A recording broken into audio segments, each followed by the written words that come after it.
Golden tickets turn to rusted chaos as masks crumble under a treacherous storm.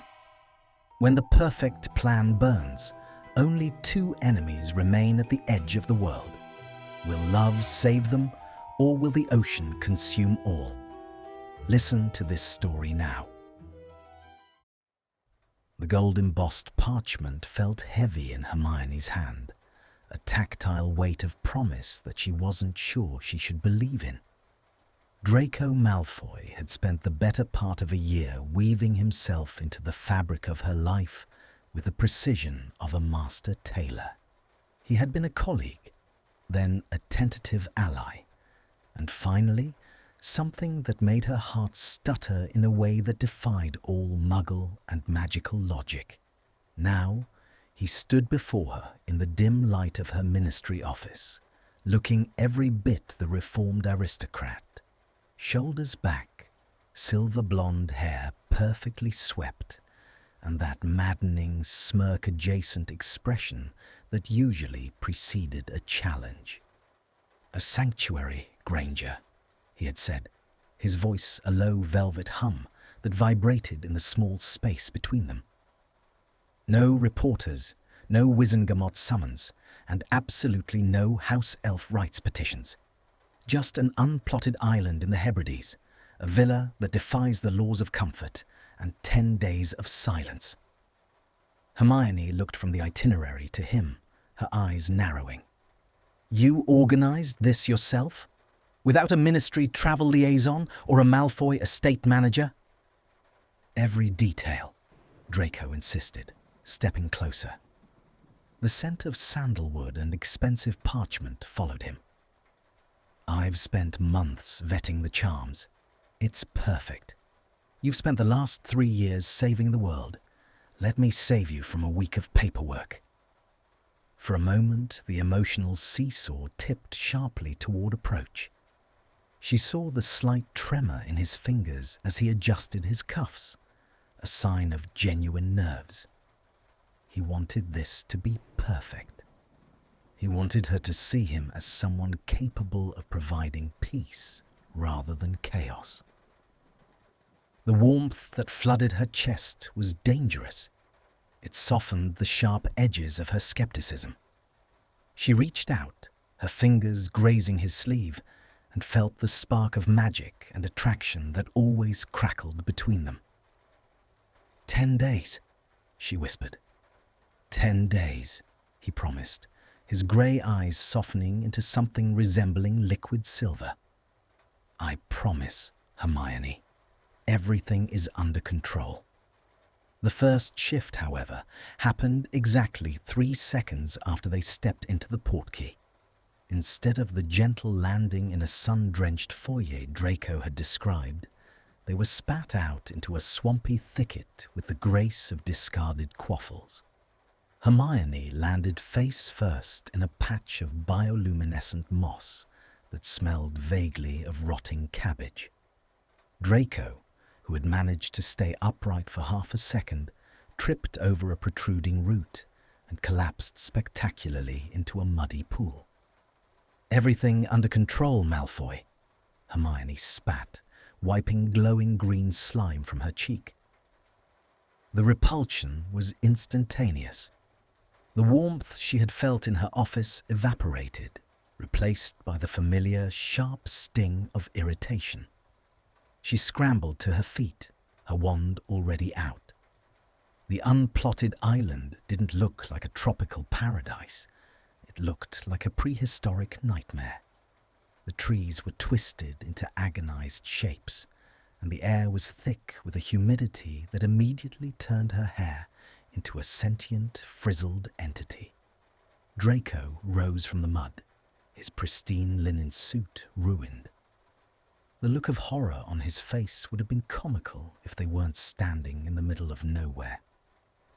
This is merely the perimeter," he stammered, frantically casting Scourgify on his trousers.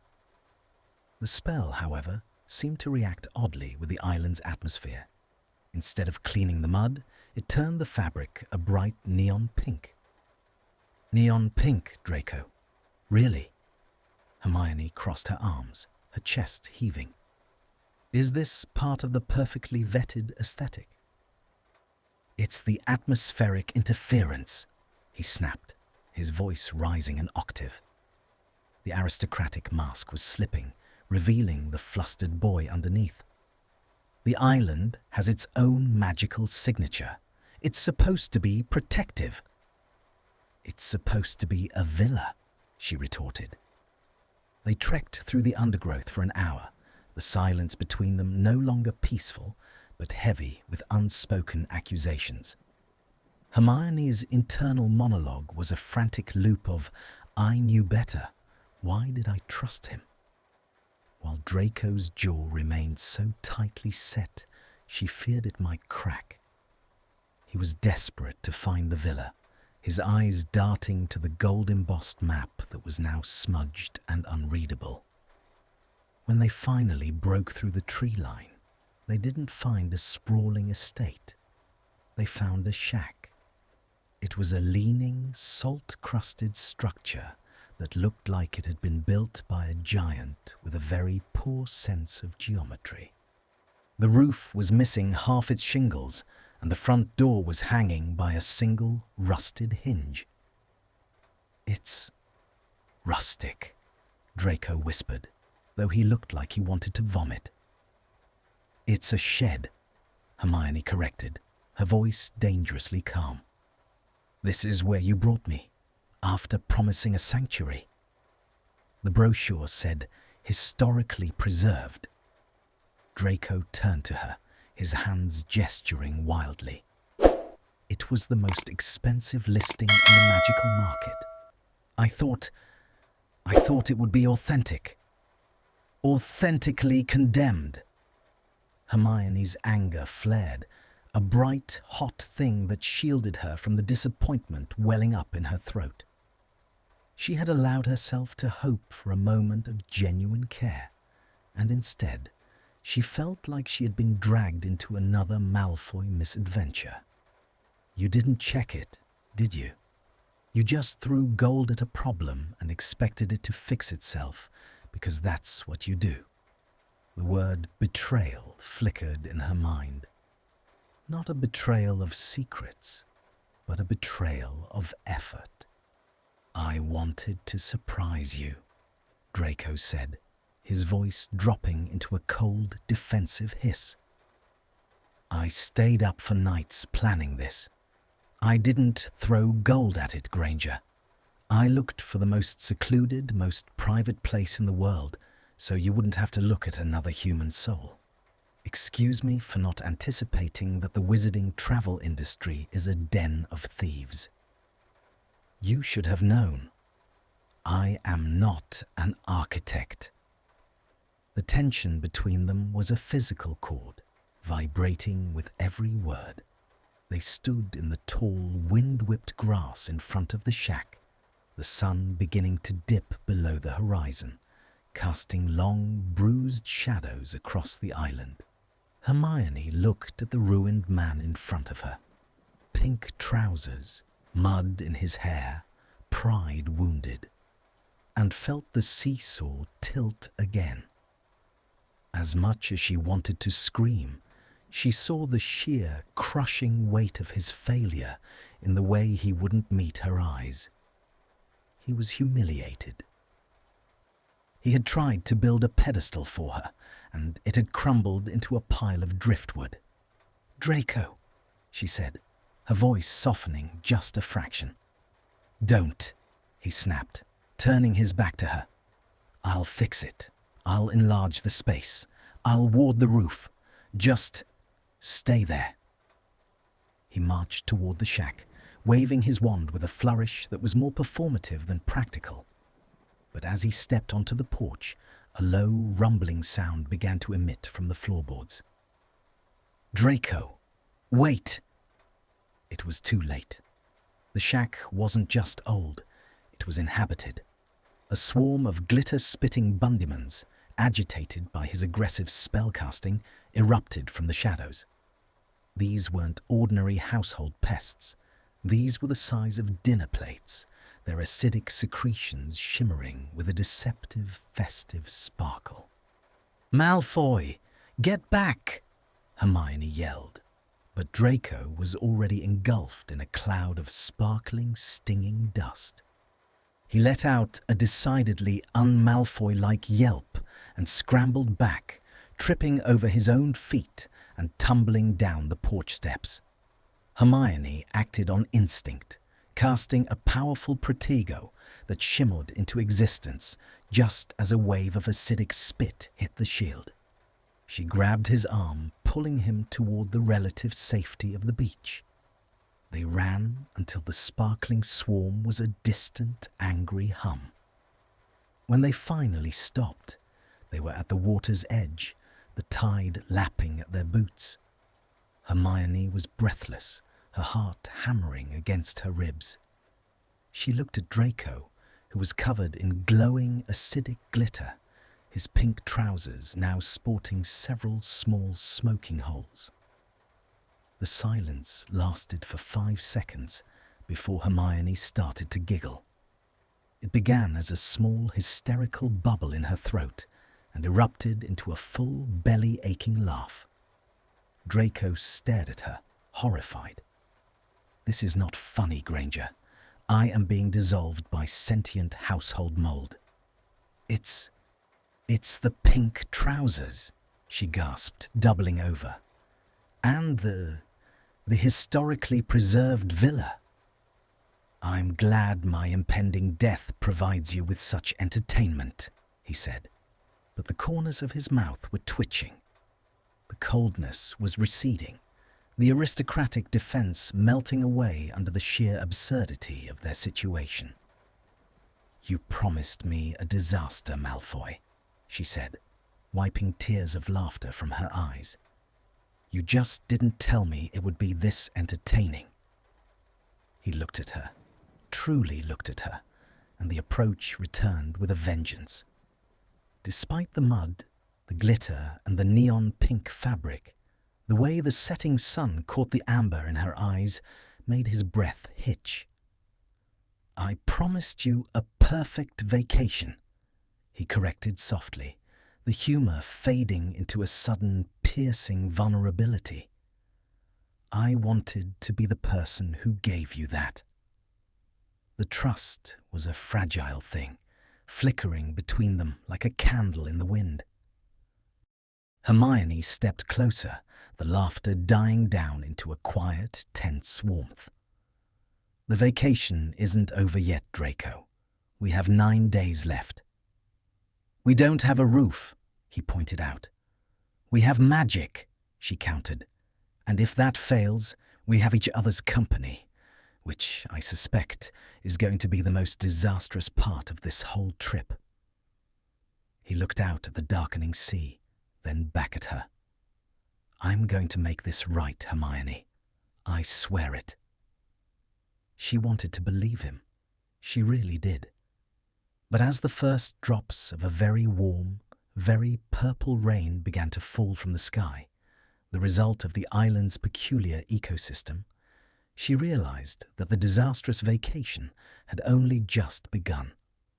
The emotional seesaw was locked in a precarious balance, and the next few days would either bridge the gap between them or widen it into an abyss they could never cross. "Draco?" she asked, shielding her eyes from the purple rain. "Yes?" "Is the rain supposed to smell like cinnamon?" He sniffed the air, a look of profound resignation crossing his face. No, it is not." The beginning had been set. The context was chaos. And as they huddled under a hastily conjured, slightly leaky umbrella, the slow burn of their shared history began to flicker into a new, unpredictable flame. The purple rain didn't just smell like cinnamon. It had a viscous, syrupy consistency that clung to everything it touched. As the last sliver of the sun vanished beneath the horizon, the island didn't succumb to darkness. Instead, the flora began to glow with a sickly, pulsating bioluminescence. every leaf and vine radiated a neon rhythm that made Hermione's head throb. This was the second stage of Draco's perfect plan, the transition from arrival to survival. "We need to find shelter that isn't a sentient breeding ground for Bundemans," Hermione said, her voice tight with the effort of maintaining her composure. She was trying to be the bigger person, the rational witch who could handle a minor setback. But as a glob of purple cinnamon syrup slid down the back of her neck, her patience thinned to a microscopic thread. Draco was currently engaged in a silent war with his own wand. Every time he tried to cast a warming charm, the island's chaotic magic converted the energy into something else. Once, he accidentally turned a nearby rock into a giant squawking parrot.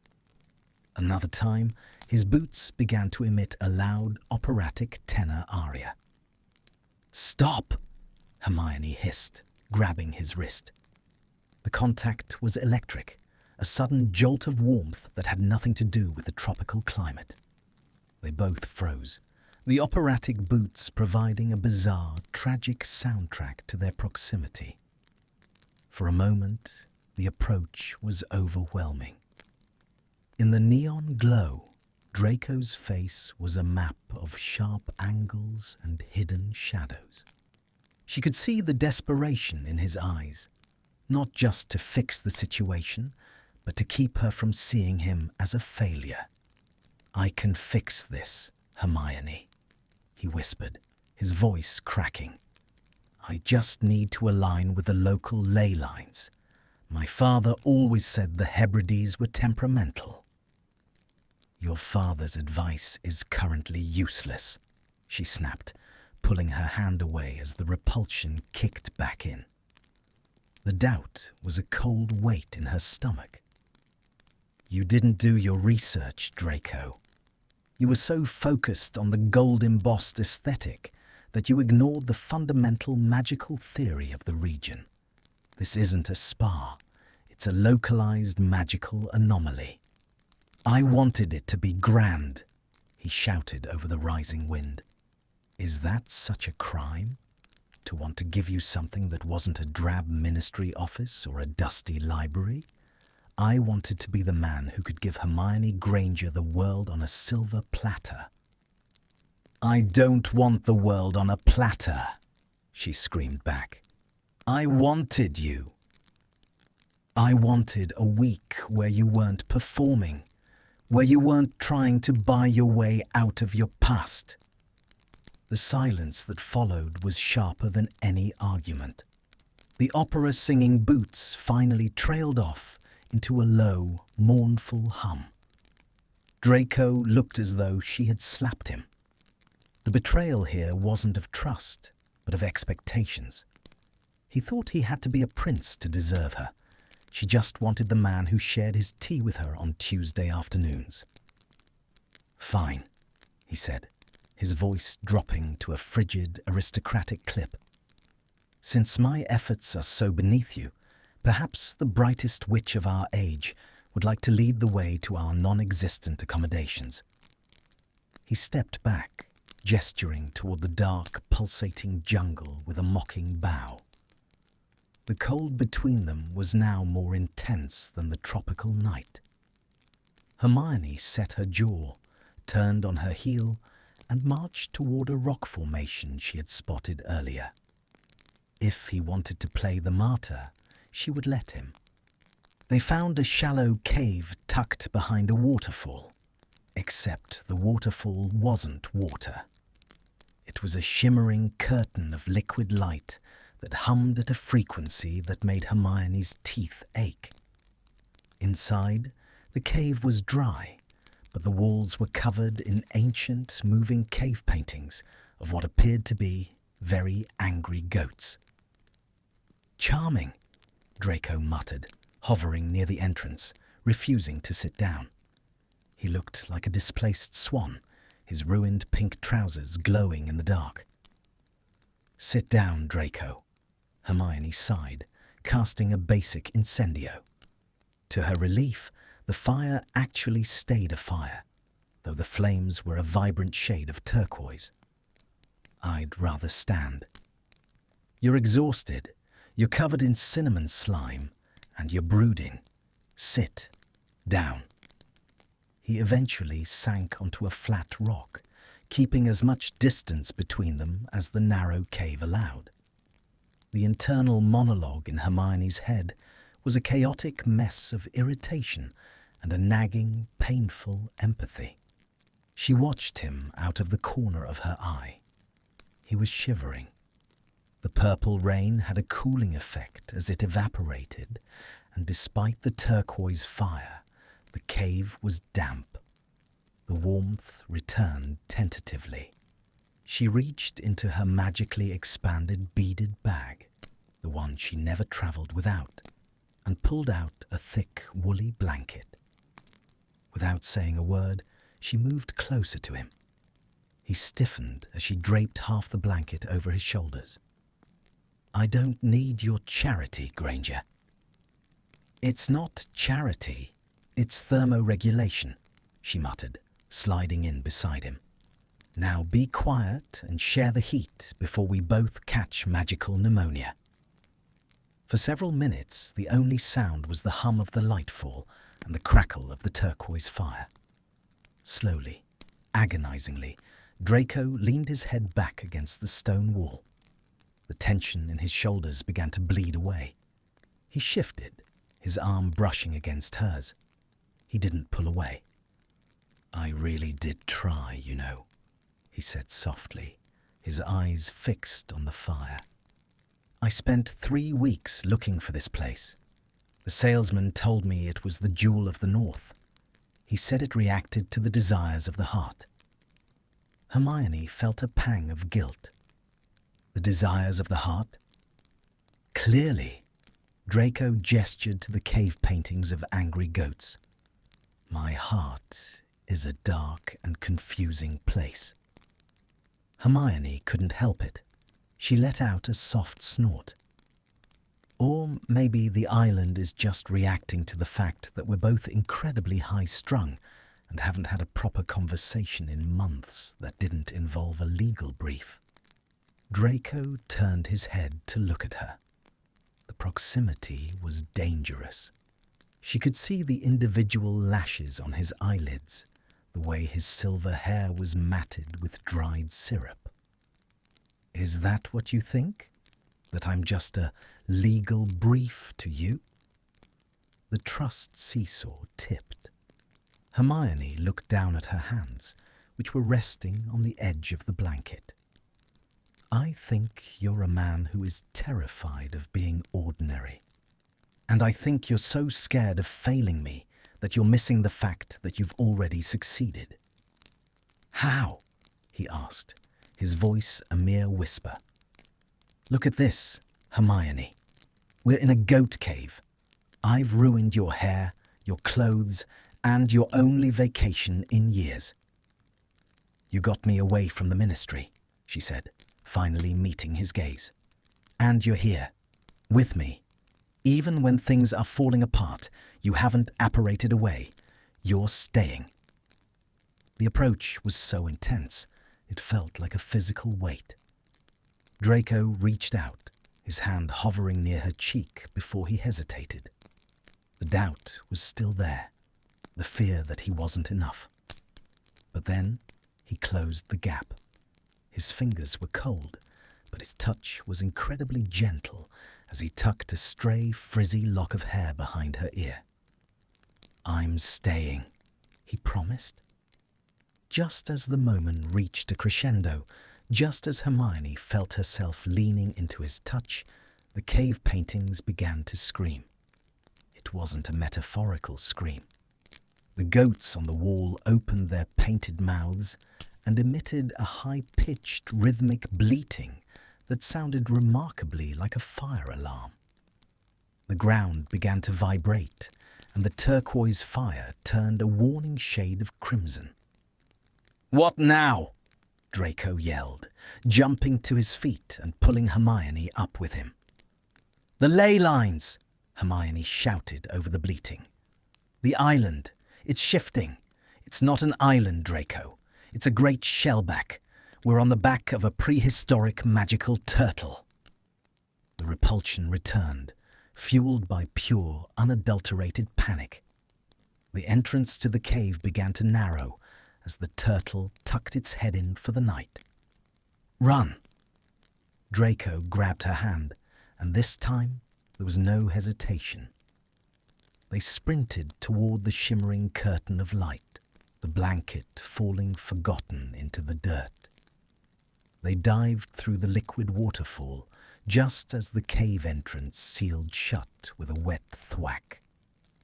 They tumbled onto the beach, or what used to be the beach. The entire landscape was tilting at a 45-degree angle as the massive creature began to move through the ocean. Malfoy!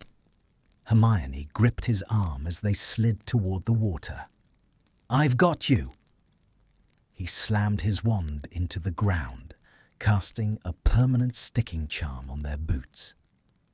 They were left standing vertically on the side of a giant moving shell, while the purple rain turned into a full-blown gale. This, Draco roared over the sound of the crashing waves, is officially the worst vacation in the history of wizard kind. At least it's not boring, Hermione screamed back, her hair whipping around her face like a nest of snakes. They stood there, stuck to the side of a prehistoric leviathan, drenched in cinnamon syrup and purple rain, surrounded by a glowing sea. The conflict was no longer about the villa or the plan. It was about the sheer, ridiculous survival of the two of them against a world that seemed determined to mock their dignity. As a giant wave rose up, threatening to douse them both, Draco pulled her into the crook of his arm, shielding her with his body. The warmth she felt then had nothing to do with magic. It was the feeling of a man who, despite his pride being in tatters, was willing to be her anchor. But the ocean had other plans. The wave broke, and as the salt water hit the purple rain, a chemical reaction occurred.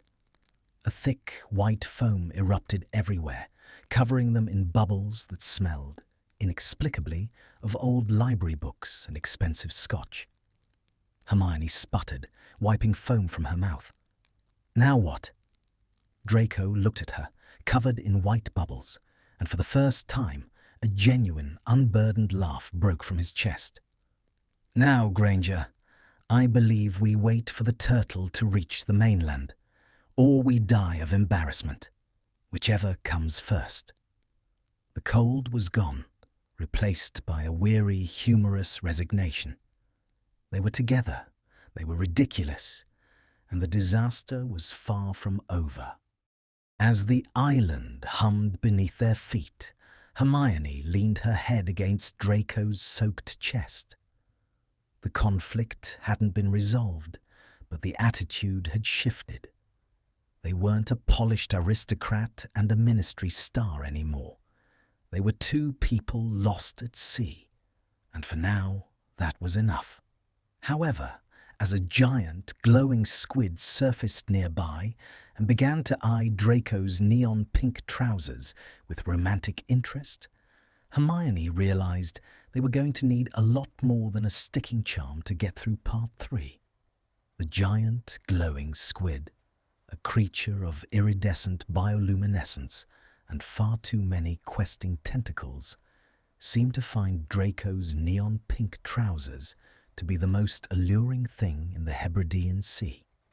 As the great shellback turtle paddled rhythmically through the waves, the squid trailed them, its massive eye fixed on Draco's vibrating legs. "Granger," Draco said, his voice reaching a pitch of controlled terror.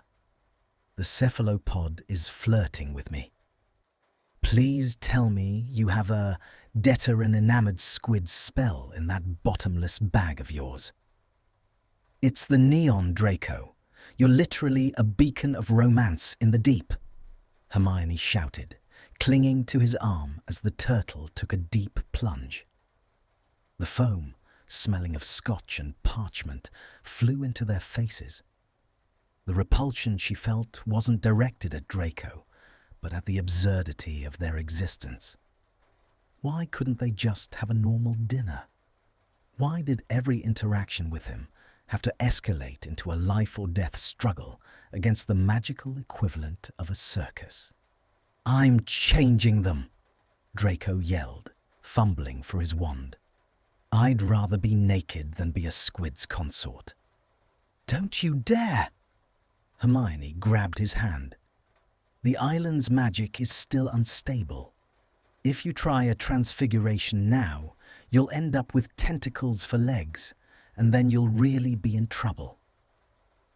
The tension between them was no longer just about the disaster. It was the friction of two people forced into a proximity that stripped away every defense. Draco looked down at her, his face inches from hers. The approach was sudden and jarring. Even in his panic, his eyes searched hers for some sign of reassurance, some signal that she didn't utterly despise him for this catastrophe. "I look like a fool, don't I?" he asked, the wind whipping his words away. The aristocratic pride was gone, replaced by a raw, painful vulnerability.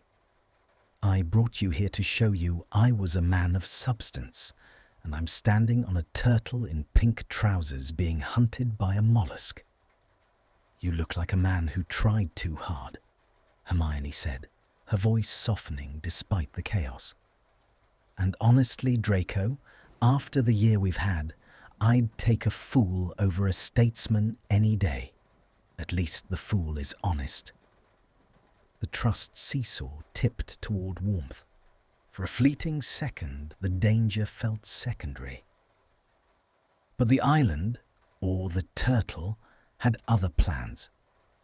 With a sudden, jarring groan, the creature began to tilt upwards.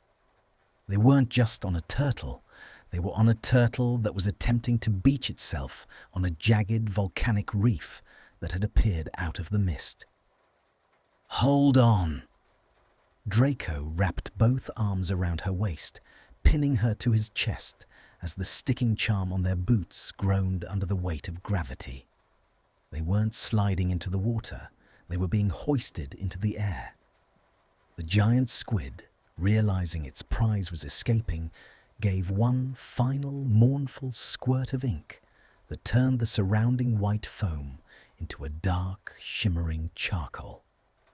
Then, with a splash that drenched them both in salt and ink, it vanished back into the depths. As the turtle settled onto the reef, the permanent sticking charm finally failed with a sound like tearing silk. They tumbled backward, rolling down the smooth, mossy slope of the shell and landing in a heap on the dark volcanic sand of the reef. Silence fell, broken only by the retreating slosh of the turtle's wake. The purple rain had stopped, replaced by a thick silver mist that tasted of ozone. "Are you dead?" Draco's voice came from somewhere beneath her. Hermione shifted, realizing she was draped across his chest. The warmth of his body was the only solid thing in a world that had gone completely mad. She could hear his heart racing, a frantic staccato rhythm that mirrored her own. I'm alive. Are you?" "My dignity has passed away, but the rest of me is present," he groaned. He didn't move to push her off. In fact, his hands settled tentatively on her waist, holding her there for a moment longer than necessary. The approach was undeniable. The air between them was thick with more than just mist. It was the weight of 1,000 unspoken apologies and a year of lingering glances over ministry desks. Hermione looked down at him, her hair a chaotic halo of frizz and ink, and saw the man she had been trying to ignore for months. He wasn't the Malfoy of her childhood. and he wasn't the polished icon he tried to be. He was just Draco. "We're on a reef," she whispered, her breath ghosting over his lips. "In the middle of the ocean, on a turtle that's currently falling asleep." "Best vacation ever," he murmured, his grey eyes searching hers. For a heartbeat, she thought he might kiss her. The desire was a sharp, localized ache. But then, a low, ominous growl echoed from the volcanic crags behind them. The repulsion returned instantly as they both scrambled to their feet, wands drawn. "Please, tell me that was your stomach," Hermione said, her eyes darting to the shadows. "I'm hungry, but I don't roar," Draco replied, stepping in front of her. From the mist emerged a creature that looked like a cross between a crab and a mountain lion. A fire crab chimera, its shell glowing with an internal heat that turned the sand beneath its feet into glass. It was beautiful, terrifying, and very clearly annoyed that two ink-covered wizards had crashed onto its basking grounds. "Draco," Hermione whispered, "fire crabs are protected. We can't use offensive spells." "It's trying to eat us, Hermione. I think self-defense trumps conservation." Just distract it. I'll try a soothing charm." The conflict intensified. As Hermione began to hum a low, rhythmic incantation, Draco began to dance. It was the only thing he could think of, a frantic, aristocratic waltz meant to draw the creature's eyes. The sight of Draco Malfoy, covered in ink and wearing neon pink trousers, performing a flawless box step for a giant glowing crab lion, was the breaking point for Hermione's sanity. She lost the thread of her spell. A snort of laughter escaped her, turning the soothing charm into a tickling charm. The chimera didn't fall asleep. It began to twitch. Its massive, armored legs buckled as it let out a series of high-pitched, chirping giggles. It rolled onto its back, its glowing belly exposed, kicking its legs in the air like an overturned beetle. "Run!" Draco grabbed her hand, and they sprinted toward the only structure visible on the reef, a small stone lighthouse that looked like it had survived a dozen shipwrecks. They burst through the heavy oak door and slammed the bolt home, just as the chimera's giggles turned back into roars of frustration. Inside, the lighthouse was surprisingly dry, smelling of old salt and whale oil. A spiral staircase wound up into the darkness. "Up!" Draco panted, not letting go of her hand. "We need high ground." They climbed until they reached the lantern room. The light was dead, but the view was breathtaking. The mist had cleared slightly, revealing the great shellback turtle slumbering in the surf, its shell a glowing island in the dark sea. Above them, the stars were vivid and cold. Draco slumped against the glass, his breath coming in ragged gasps. He looked at his hands, which were stained black with squid ink. "I give up," he said softly. "I officially surrender. The universe clearly does not want me to be romantic." Hermione walked over to him, her footsteps soft on the stone floor. The cold of the night was outside. In here, there was only the smell of salt and the heat of their shared adrenaline. "You think this wasn't romantic?" He looked at her as if she'd lost her mind. "Granger, I've been hunted by a squid, turned into a neon sign, and forced to waltz for a crab. I am a catastrophe." "You are," she agreed, stepping into his space. The approach was final now. No more seesaws. "But you're a catastrophe who stayed. You're a catastrophe who made me laugh for the first time in 3 years." And you're the only person I know who can look that ridiculous in pink and still manage to carry himself like a king." The trust was absolute. She reached up, using the hem of her sleeve to wipe a smudge of ink from his cheek. Draco froze, his eyes widening. "I didn't want it to be like this," he whispered, his voice thick with emotion. "I wanted to give you the sun and the stars."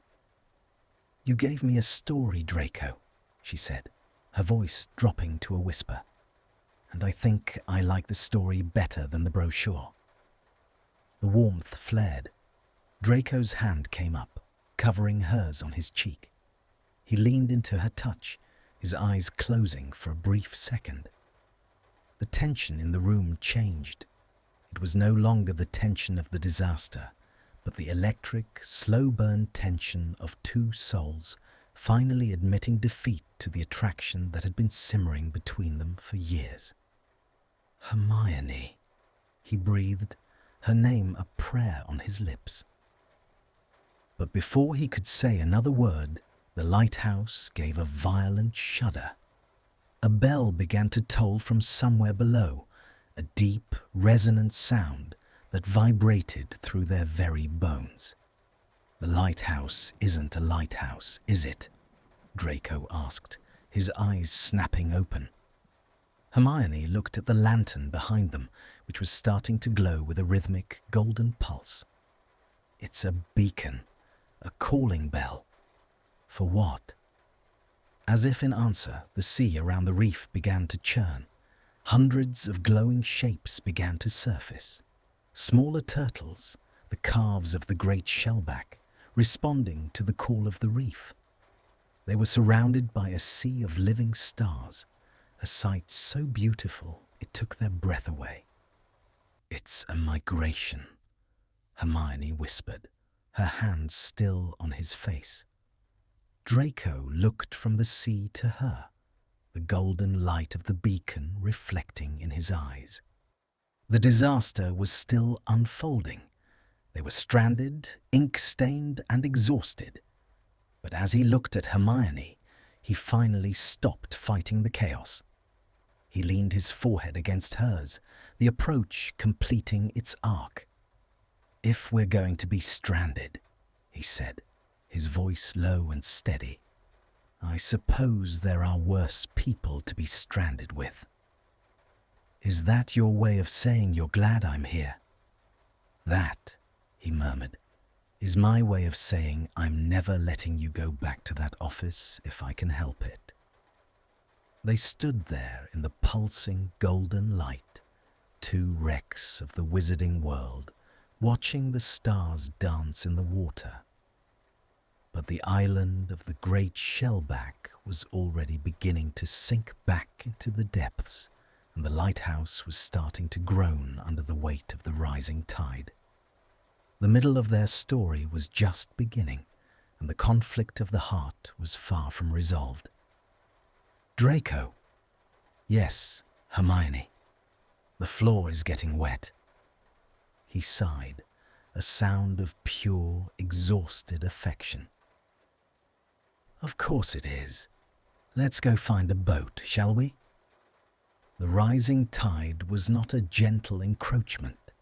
It was a rhythmic, insistent surge that transformed the lighthouse floor into a shallow pool of salt and golden light. As the beacon pulsed above them, the water began to swirl around their boots, carrying with it bits of ancient kelp and the faint, glowing scales of the migrating turtles. "We need a boat," Hermione had said. But as they looked out from the lantern room, the reality of their situation became clear. There were no boats. There were only the hundreds of glowing shellback calves, their shells bobbing like lanterns in a dark, tumultuous cathedral of water. "The beacon," Draco muttered, his fingers still tracing the line of her jaw despite the impending flood. "It's not just a call for the turtles. It's a rhythmic pulse. It's magic, Hermione. old maritime magic. The approach of the moment before, the almost kiss, the raw vulnerability, was suddenly interrupted by the mechanical necessity of survival. The repulsion this time was at the universe's timing. Every time they found a second of emotional clarity, the island, or the creature they were standing on, decided to intervene. "If it's a pulse, we can hitch a ride," Hermione said, her mind snapping back into brightest witch mode.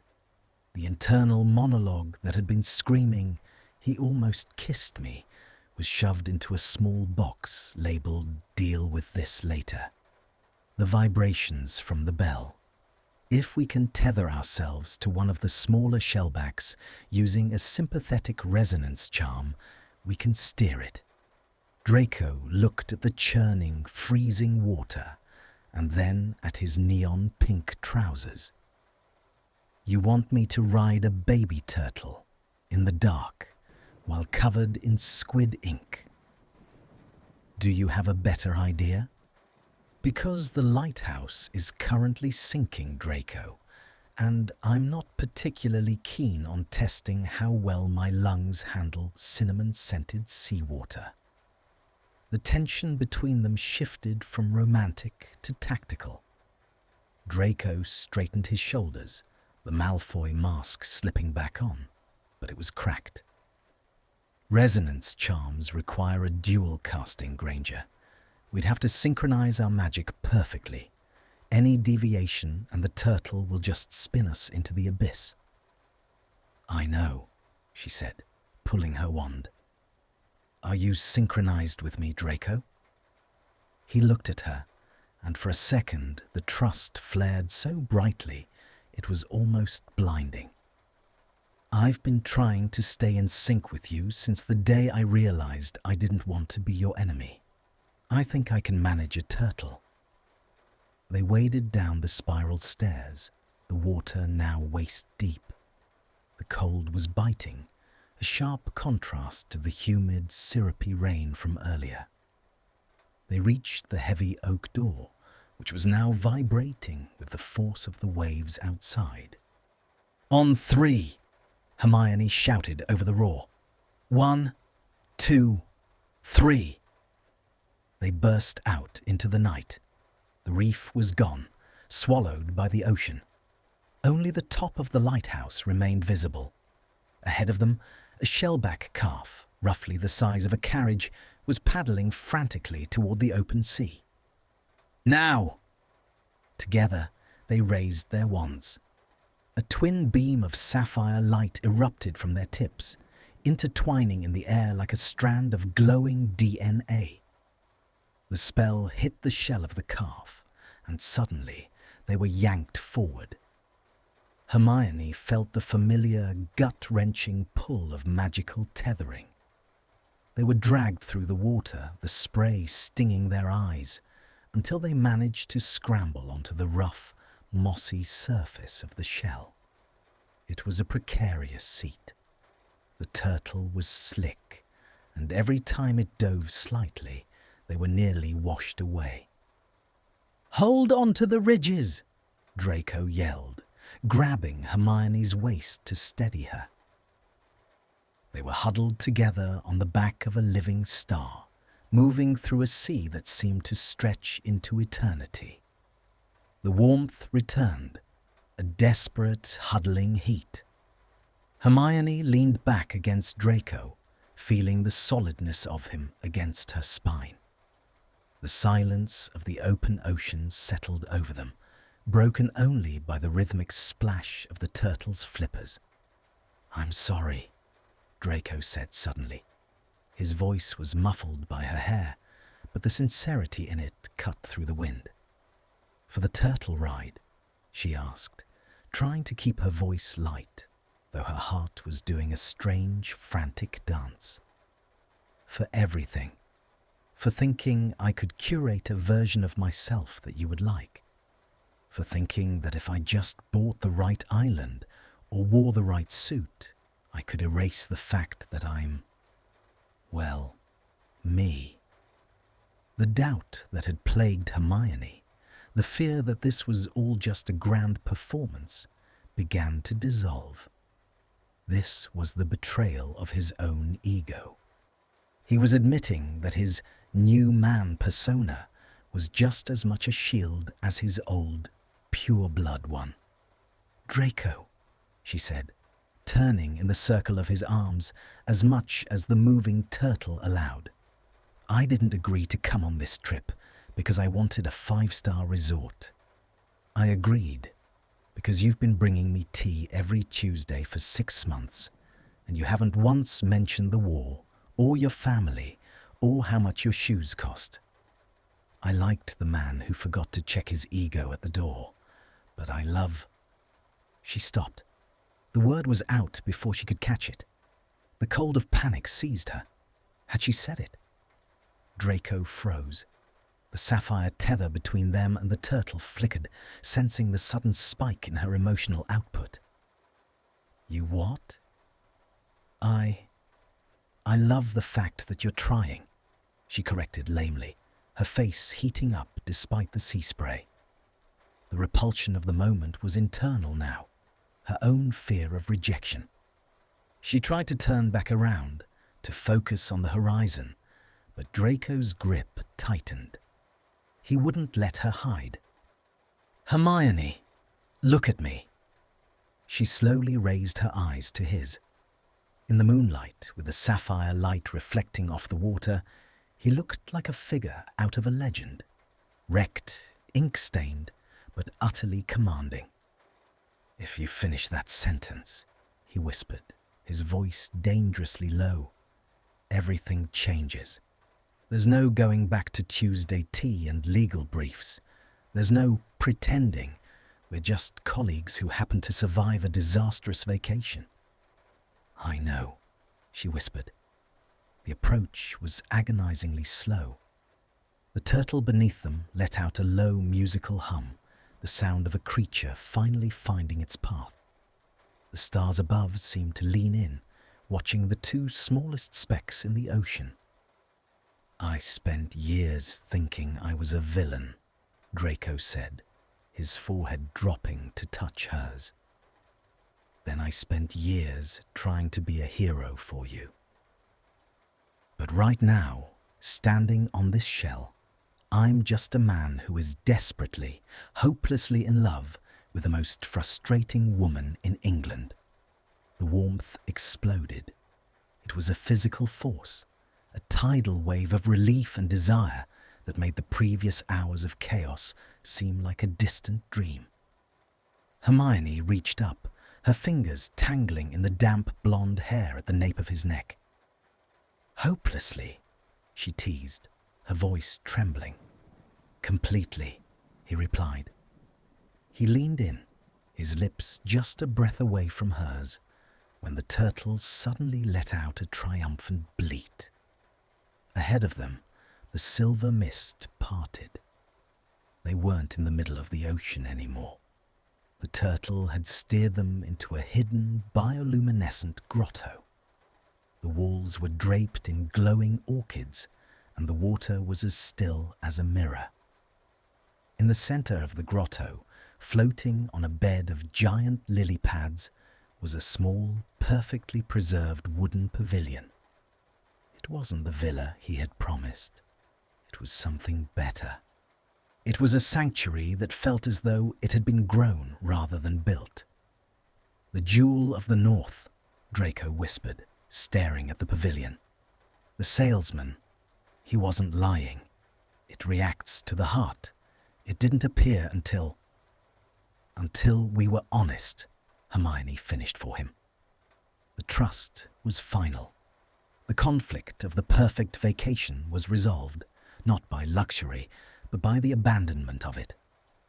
They guided the turtle to the edge of the lily pads and stepped off. The pavilion was warm, the air smelling of jasmine and clean linen. There were no neon lights here, no screaming goats, no aggressive cephalopods. Just a soft golden glow and the sound of the distant ocean. Draco turned to her, his hands hovering at her waist. He looked at his ruined clothes, then at hers. Her dress was torn, her hair was a disaster, and they both smelled like a combination of cinnamon, scotch, and squid.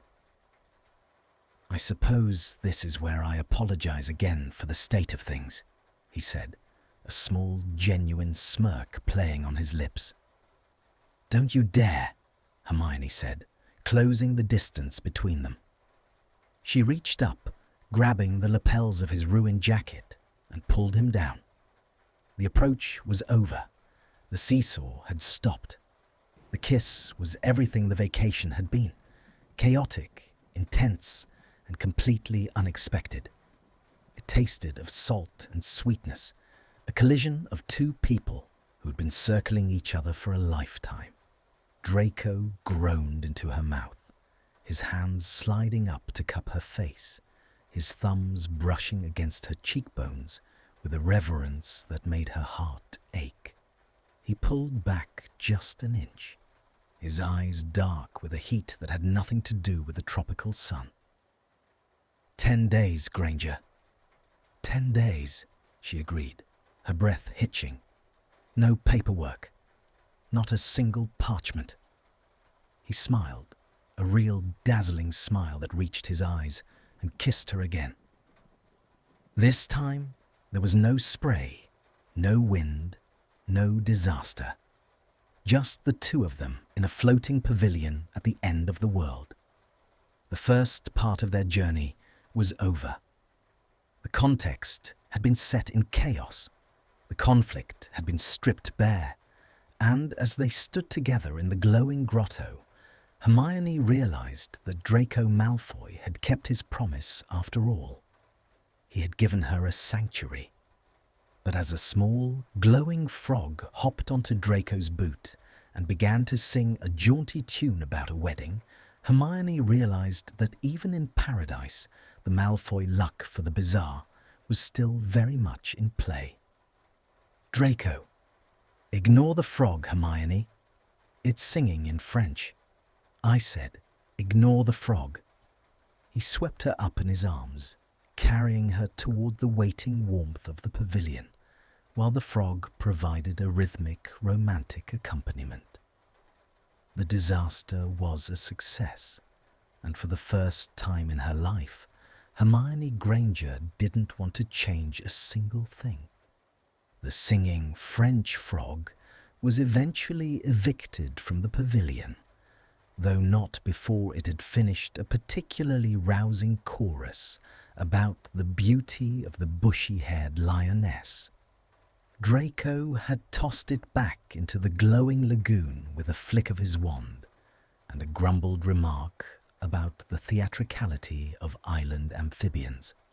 Now, the silence of the grotto was absolute, broken only by the rhythmic lapping of water against the giant lily pads. Inside the pavilion, the atmosphere was a stark contrast to the madness of the last 12 hours. The interior was lined with soft, silver-toned silks, and a large, sunken bed occupied the center, covered in quilts that felt like spun moonlight. There was no neon, no mud, and, miraculously, the cinnamon rain seemed unable to penetrate the grotto's shimmering barrier. "I'm going to find the bathing area," Draco said, his voice sounding oddly formal now that the immediate threat of death by turtle had passed. The repulsion was back, but it was a different kind, a social awkwardness, the sudden realization that they were alone in a very romantic, very small space. "I believe there's a heated spring behind that silk screen. You should go first. You're purple." Hermione glanced at her reflection in a polished bronze mirror on the wall. He wasn't exaggerating. The cinnamon syrup had dried into a tacky violet crust that had bonded with the squid ink to create a mottled, bruised aesthetic. Her hair had reached a volume that defied the laws of physics. "I look like a chimera's chew toy," she whispered, horrified. "You look," Draco said, stepping into the circle of light provided by a floating lantern, like someone who just survived a Malfoy vacation. It's a badge of honor, really. The approach was tentative. He reached out as if to touch her shoulder, but pulled back at the last second, his fingers curling into his palm. The doubt was still there, shimmering beneath the surface. Now that they weren't fighting for their lives, the old barriers, the class differences, the history, the fear of not being enough, were trying to reassert themselves. "Go on," he urged softly. "I'll see if I can forage something that doesn't scream at me when I touch it." Hermione retreated behind the silk screen. The bathing pool was carved directly into the volcanic rock, fed by a steaming waterfall that smelled of ginger and crushed mint. As she sank into the water, the violet crust dissolved, and the tension that had been coiled in her muscles like a spring began to unwind. Her internal monologue was a frantic debate. He said he loved me. He kissed me on a giant turtle. But is this the island talking? Is it the jewel of the north projecting our desires, or is this real? The distrust of the magical environment was a natural reaction for a woman who had spent her life solving riddles. She couldn't help but wonder if their sudden emotional honesty was just another feature of the resort. When she finally emerged, wrapped in a thick white robe that had appeared on a nearby bench, the pavilion was transformed. Draco had managed to clean himself, likely with a series of frantic Scourgify charms, and was now wearing a simple, dark green robe. He had set a small table with fruit that glowed with a soft inner light and a bottle of wine that didn't appear to be sentient. "I checked," he said, holding up the bottle.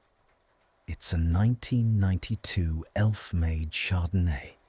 It has no magical properties other than making the drinker slightly more inclined to laugh at my jokes." Hermione sat across from him, the warmth of the spring still radiating from her skin. The approach felt more grounded now, less fueled by adrenaline and more by the quiet, heavy intimacy of the night. "Draco," she began, her voice steady, "about what happened on the shell." "I meant it, Hermione." He didn't look up from the wine he was pouring. "I know the timing was suboptimal. I know the setting was absurd. But if you're worried that the island was influencing me, don't be. The island doesn't create feelings. It just provides a stage for them. Usually a very poorly managed, dangerous stage." The trust seesaw tipped back toward him.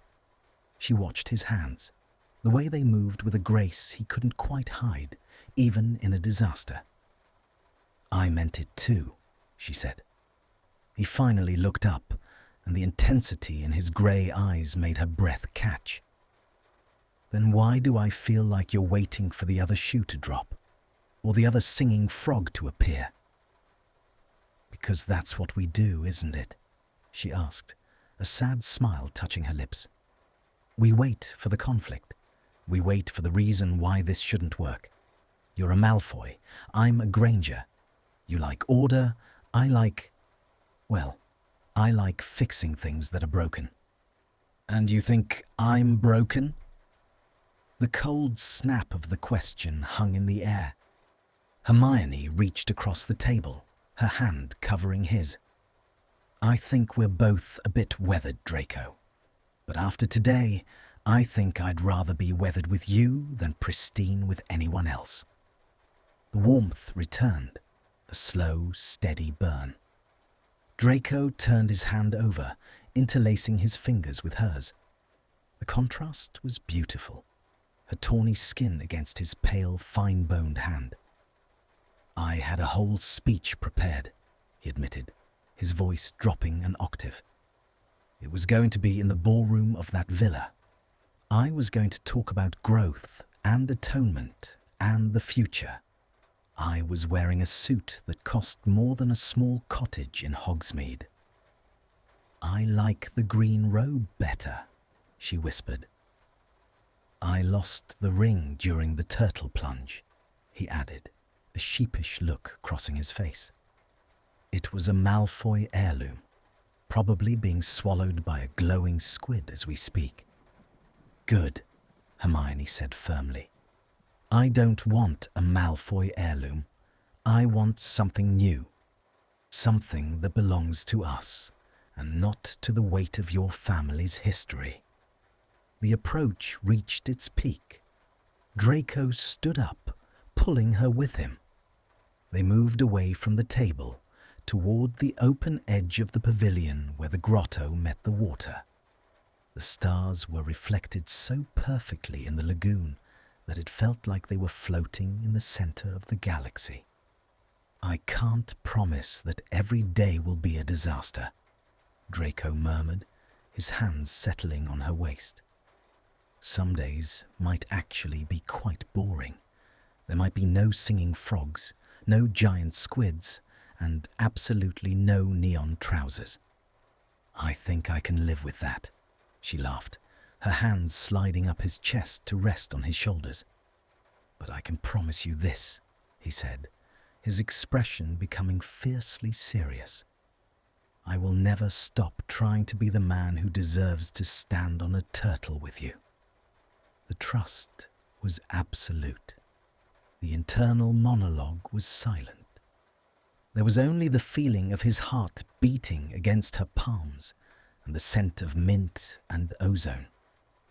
The conflict of their identities, the reformed Death Eater and the war heroine, seemed to vanish, leaving only two people in a grotto at the edge of the world. He leaned down, and this time the kiss was slow, deliberate, and devoid of desperation. It was a promise. It was the resolution of a year of longing, the end of the slow burn, and the beginning of something much more enduring. As they pulled apart, Draco rested his forehead against hers. So, day 2 starts in 4 hours. Any requests for the itinerary? Sleep, Hermione said, her eyes half closed. And perhaps a vow that we don't use magic for the next 24 hours. I think the island has had enough of our spell casting. Agreed, Draco said, sweeping her up into his arms. He carried her to the moon-silver bed, and as they settled into the quilts, the grotto's orchids began to dim, as if sensing their need for rest. The disaster was over, but the story was far from finished. As Hermione drifted off to sleep, she heard a faint, distant sound. It was the French frog, somewhere far across the lagoon, starting up a soft, acoustic version of a lullaby. She felt Draco stiffen beside her. "If you get up to hex it, Malfoy, the deal is off," she murmured. He sighed, a long, defeated sound of pure love. "Fine, but I'm charging the frog for the performance." The darkness of the grotto was warm and safe, a sanctuary earned through chaos. Part 5 had provided the shift from survival to connection, and as the Jewel of the North pulsed with a soft, contented light, it seemed that even the island was satisfied with the outcome. But the Hebrides were never quiet for long, and as the tide began to turn, a new shape began to form in the mist outside the grotto. A shape that looked suspiciously like a Ministry rescue boat, piloted by a very confused Ron Weasley. The real disaster, it seemed, was just about to arrive. The dawn did not break over the grotto. It seeped in, a pale lavender light that shimmered through the orchid-draped walls. Hermione awoke to the sensation of Draco's arm draped over her waist, his breathing a steady, rhythmic reassurance against her shoulder. For a fleeting hour, The world was composed of nothing but the scent of jasmine and the warmth of a shared quilt. The approach of their souls had reached a quiet, profound equilibrium. Then the bell rang. It wasn't the rhythmic, ancient toll of the lighthouse, nor was it the musical hum of the great shellback. It was the sharp, irritating, and unmistakably magical chime of a ministry-issued standard alarm. "No," Draco groaned, burying his face in the pillow. "Whatever it is, tell it I'm dead. Tell it I was eaten by the squid." Hermione sat up, her curls a wild thicket of defiance. "Draco, that's a proximity alert. Someone has breached the grotto's wards." The repulsion was instantaneous, not for each other, but for the intrusion of the outside world. The bubble of their sanctuary was thinning. The fragile peace they had built on the wreckage of a turtle shell, now threatened by the one thing they had both been trying to escape: their lives. Hermione scrambled out of bed, grabbing her white robe, while Draco reluctantly reached for his dark green one. They reached the edge of the pavilion just as a small, battered wooden boat, clearly enchanted to withstand the cinnamon rain, poked its prow through the shimmering curtain of the grotto. Standing at the helm, looking entirely too orange against the bioluminescent orchids, was Ron Weasley. Behind him, Harry Potter was frantically trying to adjust a pair of magical fog-cutting spectacles that seemed to be malfunctioning. Is that Malfoy?" Ron's voice echoed across the lagoon, dripping with a mixture of disbelief and a very specific kind of protective irritation. "And Hermione, why is everything glowing? And why do you both look like you've been through a wood chipper?" The cold that swept through Hermione was jarring. The transition from the intimate, slow-burn heat of the pavilion to the judgmental light of the Ministry rescue was like being dunked back into the Hebridean Sea. "Ron! Harry!" Hermione shouted, her voice a mix of relief and profound embarrassment. "How did you find us?" Malfoy's gold standard itinerary sent a distress signal to the Department of International Magical Cooperation about 6 hours ago, Harry explained, stepping off the boat onto a giant lily pad as it drifted closer. He looked at the grotto, then at the pavilion, then at the way Draco's hand was instinctively reaching for the small of Hermione's back. Harry's eyebrows climbed toward his hairline. It reported a catastrophic failure of luxury. Draco stiffened, his jaw tightening into that familiar defensive line. The distrust was back in his eyes. He wasn't the man who had waltzed for a crab anymore. He was a Malfoy being caught in a moment of utter humiliation by his former rivals. "It was a faulty portkey," Draco said, his voice regaining its cool, aristocratic edge. "Hardly worth a full aura deployment." "Faulty?" Ron snorted, tying the boat to a glowing root. "Hermione, you're purple. Your hair has its own postcode. And Malfoy, are those neon pink trousers hanging on that orchid?" The conflict intensified. Hermione saw Draco's shoulders hike up toward his ears. The progress they had made, the raw honesty, the shared laughter, was being smothered by the weight of their reputations. She felt a sudden, sharp urge to defend him, to protect the man who had tried so hard to be perfect and failed so spectacularly. "We're fine, Ron," Hermione said, her voice firmer than she felt. "We had a complicated arrival, but we've managed." "Managed?" Harry asked, his gaze lingering on the way Hermione and Draco were standing. The report mentioned a sentient tropical storm, a localized blizzard, and a sighting of a great shellback turtle moving at illegal speeds. It was an adventure, Hermione countered. It was a disaster, Ron corrected. Come on, Hermione, get your things. We've got a port key keyed to St. Mungo's just in case you've got cinnamon poisoning. Kingsley was worried sick. Well, mostly he was worried Malfoy had managed to lose the brightest witch of our age in a swamp. The betrayal of the moment was subtle but deep. By framing Draco as the incompetent culprit and Hermione as the victim, Ron was resetting the board to their school days. He was erasing the Tuesday teas and the growth of the last year. Hermione looked at Draco. He was staring at the floor of the pavilion, his face an unreadable mask. He didn't speak. He didn't defend himself. He was retreating into the silence that usually preceded him, pushing everyone away. "I'm not going," Hermione said. The silence that followed was heavier than the turtle. "What?" Ron asked, blinking. "Hermione, you're covered in ink. This place is a death trap. We're here to save you." "I don't need saving," she said, stepping closer to Draco. She felt him flinch in surprise. Then slowly his hand moved to find hers. She gripped it tightly. "The vacation isn't over. We have 8 days left." 8 days? Harry asked, a small knowing smile beginning to tug at the corner of his mouth. "In a goat cave?" "In the Jewel of the North," Draco corrected. His voice regained some of its strength as he felt Hermione's support.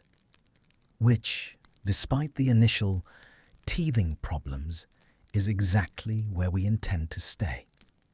Ron looked out from Hermione's determined face to Draco's pale, defiant one. "You're joking.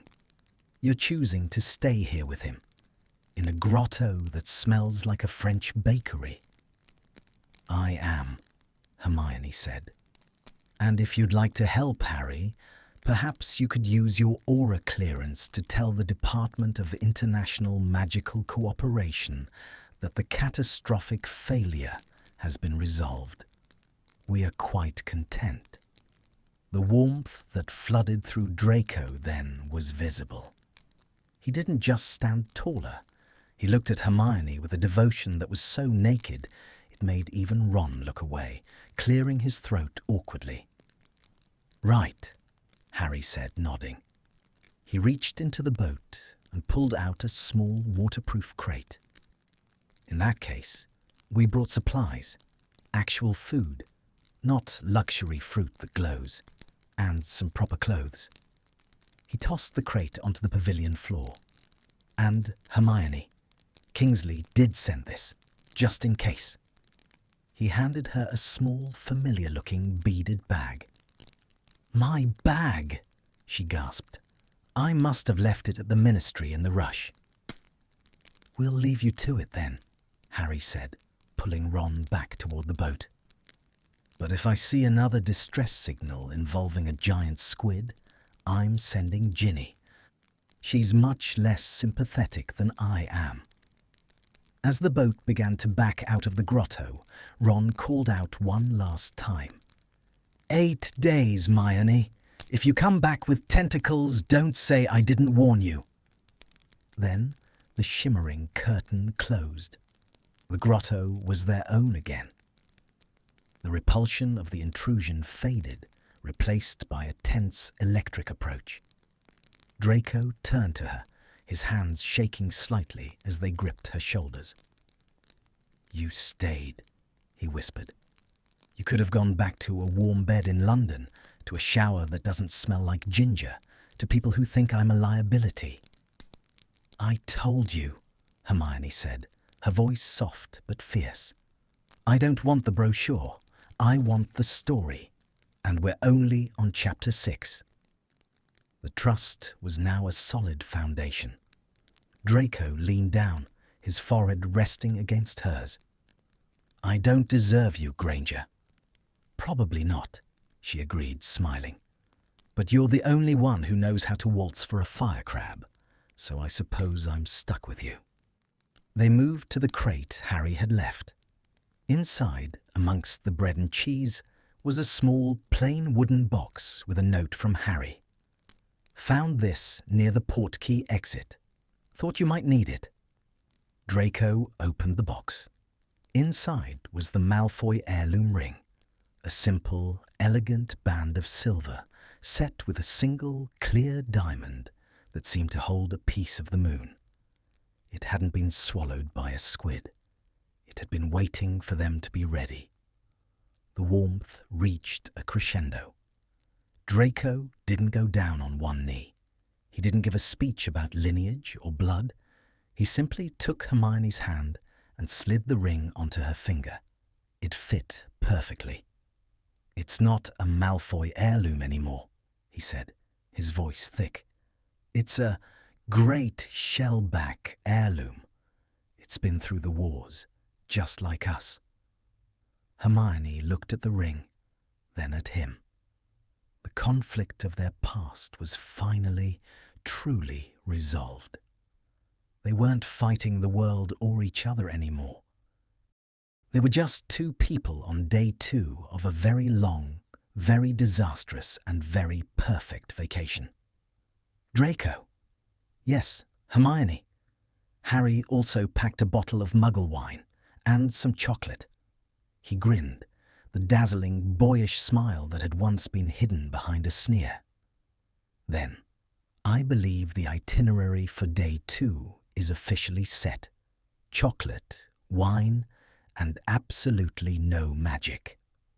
As they sat on the edge of the pavilion, feet dangling in the glowing water, sharing a piece of dark chocolate, the French frog returned to its favourite orchid. It didn't sing this time. It just watched them with wide golden eyes, as if acknowledging that the real magic in the grotto didn't need a spell. The internal monologue in Hermione's head was finally quiet. There were no plans to make, no briefs to file. There was only the feeling of Draco's hand in hers, and the knowledge that whatever disaster came next, they would face it together. But as a gentle breeze blew through the grotto, carrying the faint sound of a distant operatic tenor, likely Draco's boots, which had finally floated back to the reef, Hermione realized that no magic was going to be a very hard rule to keep on this island. "The boots are back," she whispered. Draco sighed, leaning his head on her shoulder. "Let them sing, Hermione.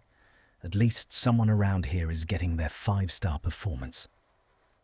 The approach was final. The seesaw was still. They were exactly where they were meant to be. The third day arrived with a silence so profound it felt heavy, a velvety blanket of peace that seemed to insulate the grotto from the rest of the world. The lavender light of dawn had transitioned into a soft, dappled gold as the sun filtered through the dense canopy of glowing orchids. Hermione lay still for a long time, watching the way the light caught the diamond on her finger. It wasn't just a stone. It was a testament to the fact that they had survived the worst the Hebrides and their own pasts could throw at them. The approach was no longer a frantic collision of two desperate souls. It was a steady, warm hum. Beside her, Draco stirred, his hand instinctively tightening around hers even in sleep. The trust between them had solidified into something tangible, a shared secret that the rest of the wizarding world wasn't privy to. "Granger," he murmured, his voice thick with sleep. "Tell me the frog isn't back." "The frog is silent," she whispered, turning to face him. "But your boots are still performing a tragic aria somewhere near the lagoon entrance." Draco groaned, pulling a pillow over his head. "I am going to find whoever enchanted those boots and make them live in a house made of singing furniture. It's an abomination." "I think it's charming," she teased, tugging the pillow away. It adds a certain theatrical flair to our survival story.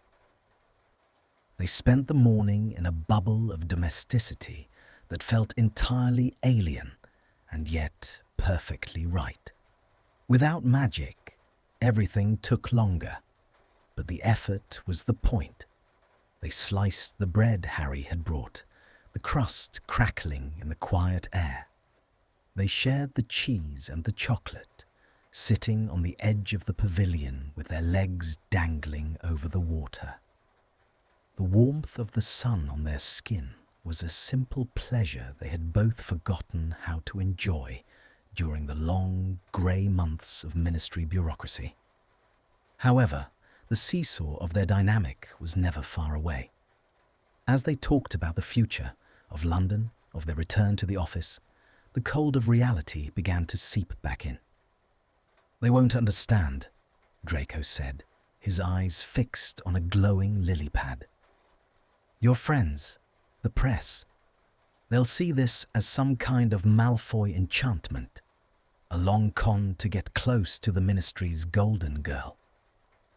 The repulsion of his self-doubt was sharp. He was pulling away again, retreating into the defensive crouch of a man who expected the world to hate him. "Let them think what they want," Hermione said, her voice firm. "We aren't doing this for them, Draco. We're doing this for us. If they want to believe I'm under a curse, let them.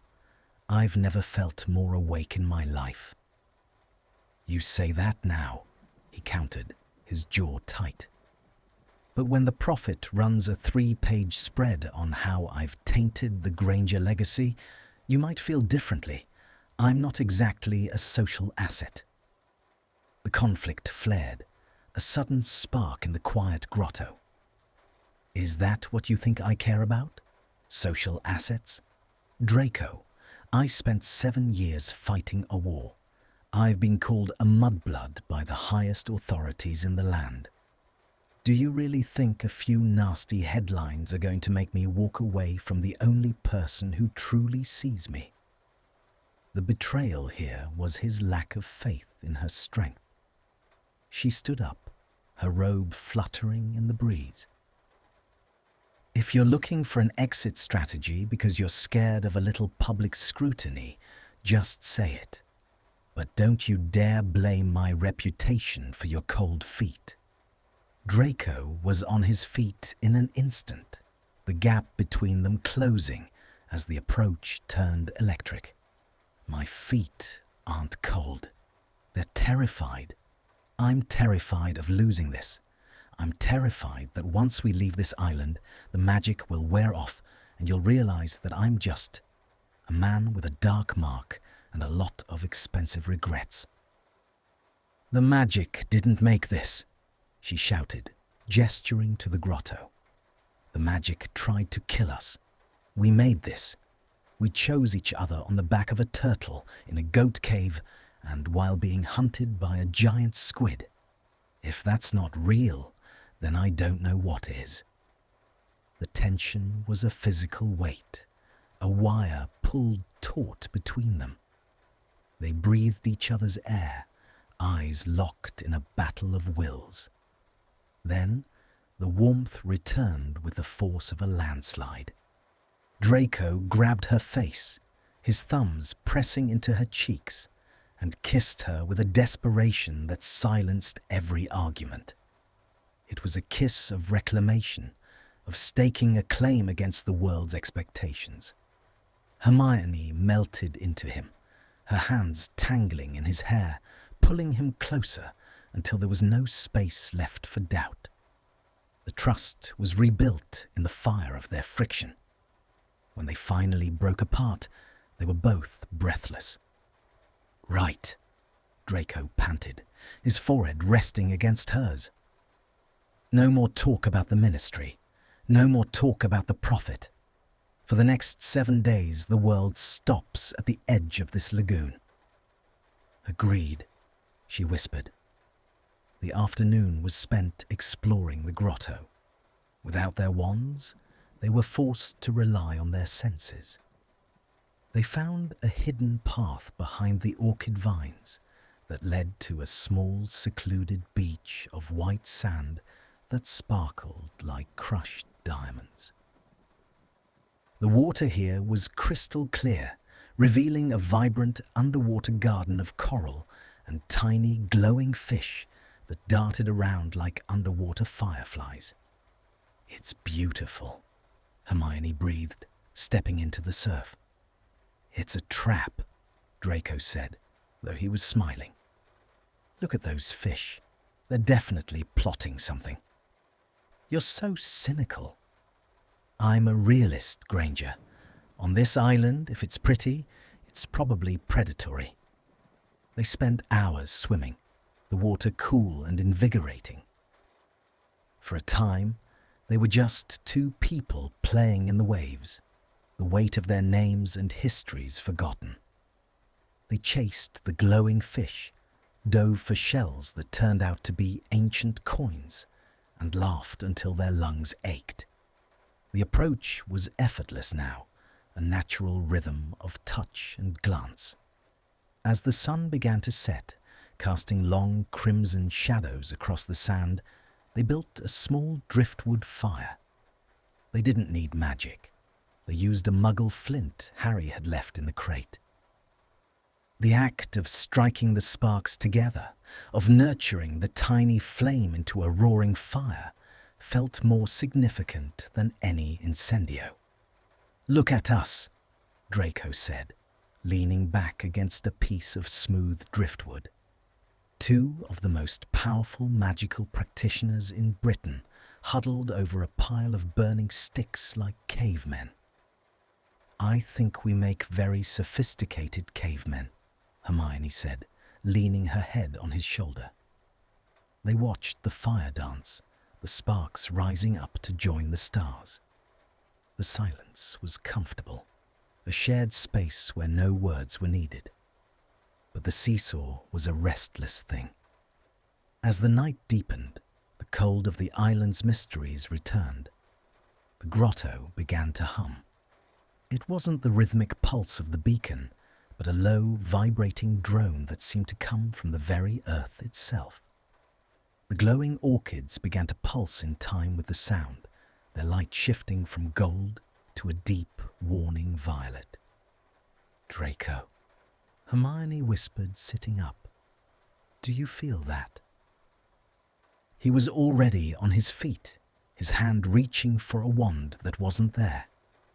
The ley lines, they're shifting again. The repulsion of the island's chaotic nature returned. Their sanctuary was moving. The beach beneath them began to tilt, the white sand sliding into the water.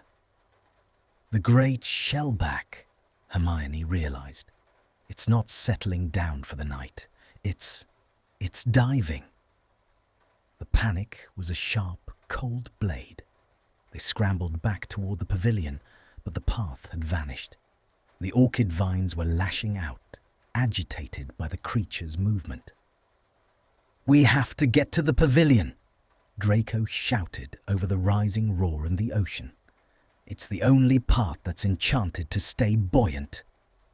They ran, tripping over roots and sliding on the mossy rocks. The lagoon was churning, the calm water replaced by a whirlpool of bioluminescent foam. As they reached the edge of the lily pads, the pavilion began to rise, detaching itself from the ground. "Jump!"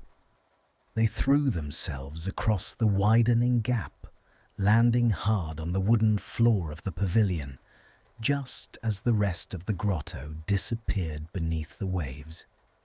They were alone on a floating platform in the middle of a dark, boiling sea.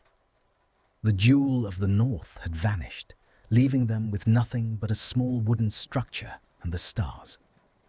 "Well," Draco panted, wiping salt water from his eyes, "at least we have the chocolate." Hermione looked at him, her heart hammering in her chest, and started to laugh. It was a wild, hysterical sound that echoed across the empty ocean. "You're unbelievable, Malfoy." I try, Granger. I really do. The warmth flared again, a defiant heat against the cold of the sea. They huddled together in the center of the pavilion, the floating structure bobbing precariously on the waves. The conflict of the day, the fear of the future, the intrusion of reality seemed small compared to the vastness of the ocean. "Where are we going?" she asked, looking out at the horizon. "I don't know," Draco said, pulling her into his lap and wrapping his robe around them both. "But as long as this thing stays afloat, I don't think I care." The trust was their only anchor. As the pavilion drifted into the darkness, guided by a current they couldn't see, they settled in for the night. The disaster had reached a new stage, one of pure uncertainty. But as Hermione felt Draco's heart beating steady against her back, she realized that the perfect vacation wasn't a destination. It was the person you were with when the map caught fire. The internal monologue was a quiet, satisfied hum. "We're together, we're safe, and we still have 7 days left." But as a giant, glowing fin broke the surface of the water a few yards away, followed by the familiar, mournful honk of a very large, very confused magical goose, Hermione realized that safety was a relative term in the Hebrides. "Is that a honking moon goose?" Draco asked, his voice dripping with resignation. "I think so," Hermione whispered. "And is it wearing a tiny top hat?" I think it might be, Draco." He sighed, closing his eyes. "Of course. Why wouldn't it be? Happy day 3, Hermione. Happy day 3, Draco." The approach was final. The seesaw was at rest. And as the moon goose began to lead their floating pavilion toward a distant, sparkling shore, the 7th part of their story closed with a kiss that tasted of salt, chocolate, and the absolute ridiculous joy of being alive. The floating pavilion drifted through the silvered mist, towed by the inexplicable moon goose toward a shoreline that appeared to be made of solid starlight. As the morning of the 8th day dawned, the air grew crisp and clear, smelling of cold ozone and wild heather. The chaotic magic of the Hebrides had finally exhausted its repertoire of disasters, leaving behind a tranquil, crystalline beauty that felt like the world's apology. Hermione sat at the edge of the pavilion, her fingers laced with Draco's. The ring on her finger caught the first rays of the sun, splintering the light into 1,000 tiny rainbows that danced across the wooden floor. The approach was no longer a conscious effort. It was their natural state. They had been stripped of their titles, their wands, and their dignity, and in the vacuum left behind, they had found something indestructible. "Look," Draco whispered, pointing toward the approaching land. It wasn't a jagged reef or a sentient swamp. It was a perfect crescent-shaped bay with sand the color of spun sugar and a small white cottage perched on a grassy knoll. This wasn't a jewel of the north or a luxury sanctuary. It was a home, a simple, quiet place where the only magic was the kind that kept the kettle warm and the fire bright. The moon goose gave a final, dignified honk, tipped its tiny top hat toward them, and took flight, disappearing into the clouds. The pavilion drifted gently into the shallows, coming to rest against the soft sand with a muffled thud. The repulsion of the unknown was gone. Hermione stepped off the platform, her bare feet sinking into the warm sand. She felt a sense of peace so profound it brought tears to her eyes. The conflict of the last week, the battle against the island, against Draco's ego, and against her own fears, was over. "Is this part of the plan?" she asked, turning to Draco as he stepped off beside her. "No," he said, looking at the cottage with a quiet, humbled expression.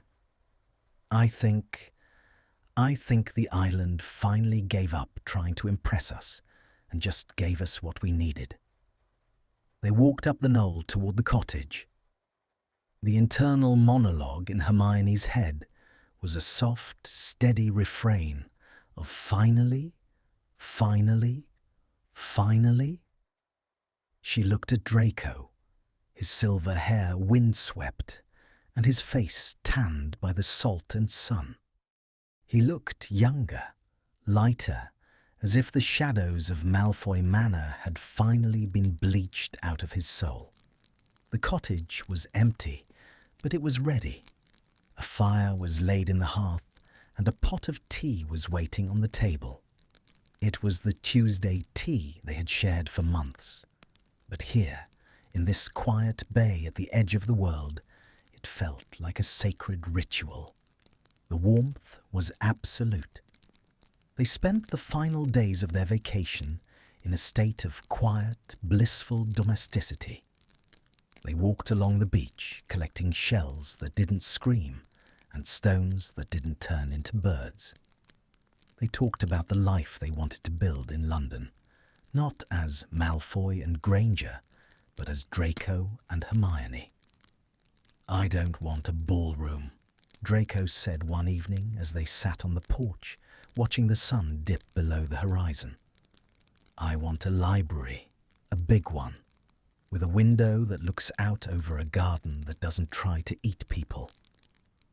"And a kitchen," Hermione added, leaning her head on his shoulder.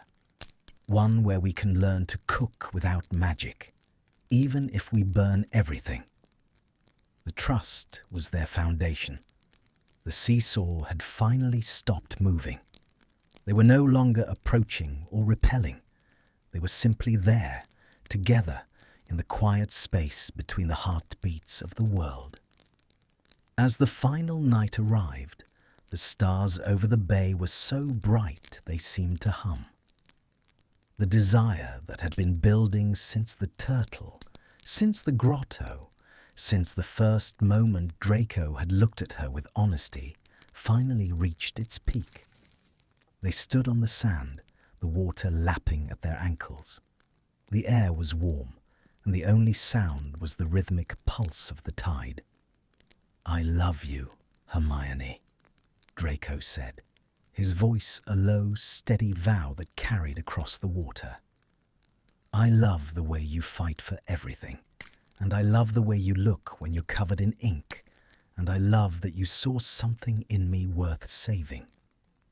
The approach was final. Hermione reached up, her hands cupping his face. "And I love you, Draco.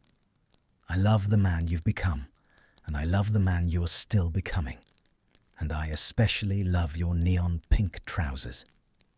He laughed, a bright, clear sound that echoed in the night. He leaned down, his lips meeting hers in a kiss that was no longer a promise or a plea. It was a homecoming. The first kiss was soft, a gentle exploration of the peace they had found. The second was deeper, fueled by the intensity of everything they had survived. His hands slid down to her waist, pulling her flush against him, while her fingers tangled in his hair, grounding them both in the moment. They stayed there for a long time, lost in each other, while the stars danced in the sea and the magical goose watched from a distant cloud. The disastrous vacation had been the greatest success of their lives. It had stripped them down to their souls and taught them that the only thing that mattered was the person holding your hand when the world fell apart. The story had a beginning in chaos, a middle in conflict, and an end in a quiet, starlit bay. The resolution was complete. As they walked back toward the cottage, hand in hand, the internal monologue in Hermione's head was a single, beautiful word: home. The final shift had occurred. They weren't just survivors. They were a beginning. And as the fire in the cottage hearth flickered with a warm, steady light, the brightest witch of her age and the reformed aristocrat disappeared into the shadows, leaving the disaster behind and taking the love with them. Draco paused at the door, pulling her back for one last lingering kiss. Happy ending, Granger. The best, Malfoy. The absolute best. The return to London was not the jarring crash Hermione had feared, but rather a soft landing into a reality that had finally shifted to accommodate them. The final day of their vacation was spent not in a scramble for portkeys, but in a slow, deliberate farewell to the starlit bay. As they stepped through the final stabilized ministry gate, they weren't the same people who had left 10 days prior. The soot of the Flu network couldn't mask the glow of a secret shared, nor could the grey skies of London dampen the vivid colours of the Hebrides that now lived in their eyes. The true resolution, however, didn't happen in the ministry corridors or under the flashbulbs of the Daily Prophet, though those came soon enough.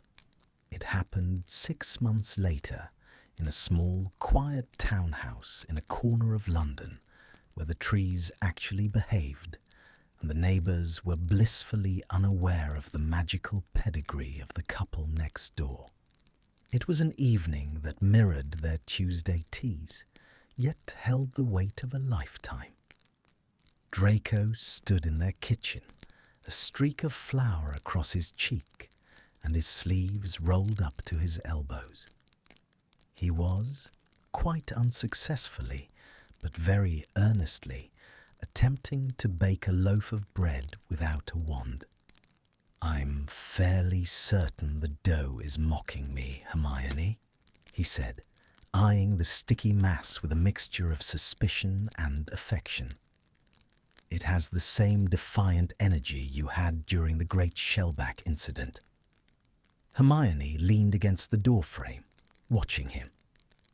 She wore one of his oversized sweaters, and the silver ring on her finger caught the warm light of the kitchen. The warmth she felt now was constant, a steady hearth fire that didn't flicker. "It just needs more kneading, Draco. You can't intimidate it into rising." "I am a Malfoy," he joked, though the old arrogance was entirely gone, replaced by a self-deprecating warmth. "I was raised to believe everything rises for me." "Well," she said, stepping into his space and placing her hands over his on the dough. "In this house, we work for it." The approach was seamless. He turned his hands over to catch hers, pulling her close despite the flour and the mess. The trust between them was no longer a fragile thing to be protected, but the very air they breathed. "I spoke to Potter today," Draco murmured, his forehead resting against hers. "He mentioned that the Nostalgia Avenue project is gaining traction.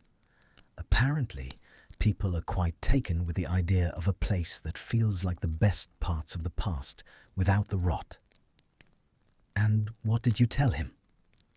"I told him I'm already living there," Draco whispered. The final shift was complete. The conflict of their identities, the boy who made all the wrong choices and the girl who lived to fix them, had resolved into a partnership of equals. They had survived the sentient storms, the neon humiliations, and the judgmental eyes of their peers. They had traded grand villas for a messy kitchen and gold-embossed itineraries for a quiet life of their own making. Draco reached out, his thumb catching a stray curl at her temple. 10 days in the Hebrides was a disaster, Hermione. But this is perfect. He leaned down, and the final kiss of their story was deep, slow, and tasted of home. It wasn't fueled by the adrenaline of a sinking lighthouse or the desperation of a shifting island. It was the kiss of two people who had found their sanctuary not in a destination, but in each other. Outside, the London rain began to fall. Normal, cold, scentless rain. But inside, the fire was bright. The bread was eventually going to rise, and Draco Malfoy and Hermione Granger were exactly where they were meant to be. The disaster was over. The vacation had ended. But for the first time in either of their lives, the real world was more beautiful than any magic could ever promise. Thank you for staying with me until the very end. Writing this story was a lot of fun. I wanted to show that love is not about fancy hotels or perfect plans. Sometimes love is a big mess. It is a mood on your face, pink trousers, and laughing when things go wrong. Draco and Hermione found each other because they stopped pretending, they stopped being perfect. They were just two people lost on a giant turtle, and that was enough. Life can be a disastrous vacation sometimes, but if you have the right person holding your hand, the disasters becomes an adventure. I hope this story made you smile. I hope it reminded you that it's okay to be a little bit broken because those are pieces that let the light in. See you in the next story. Goodbye for now.